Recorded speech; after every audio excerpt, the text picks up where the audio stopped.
Opening in theaters this week is Death on the Nile from 20th Century Studios, and here is my review.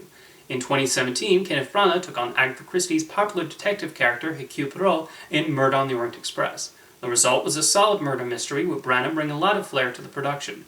Branagh has stuck to what works in Death on the Nile, pulling together a large ensemble of actors while keeping most of the action enclosed to a single location, in this case a fancy boat on the Nile.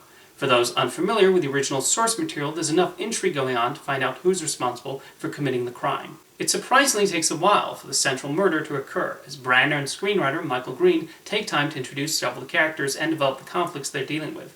Thankfully, they keep things engaging, as helped by the solid cast that's been hired. Gal Gadot probably stands out the most, displaying both her character's excitement and joy at taking this trip with her newly wedded husband, as well as the fear that her life could be in danger. Jennifer Saunders and Dawn French, in a nice reunion from their sketch comedy days, also do well as two of the suspects, and they get a standout scene with Poirot. Branagh himself continues to do quite nicely as Poirot, showing his keen attention for certain details and his suspicion of everyone on board.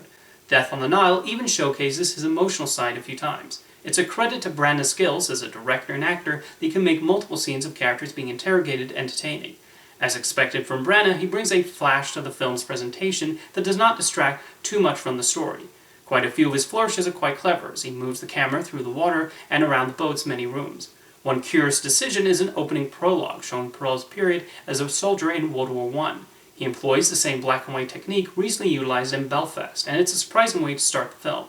Death on the Nile also becomes the latest project to use computer-generated effects to de-age an actor to play their younger self. It's difficult not to try and spot the imperfections, but the visual effects artists do an okay job of accomplishing it. It's fascinating this practice is becoming more commonplace, although one wonders what's wrong with just casting another actor as the younger version of a character. Overall, Death on the Nile is a solid murder mystery that does keep on guessing, assuming someone has not read Agatha Christie's book beforehand. The Egyptian landscape, albeit filmed in Morocco, provides a solid change of scenery from Murder on the Orient Express, and Branagh makes good use of his actors. Christie wrote several stories involving the detective, so the possibility exists for him to play Poirot in more movies or possibly a streaming series if Disney was inclined. There's a never-ending appeal to the genre, which is why filmmakers keep coming back to it.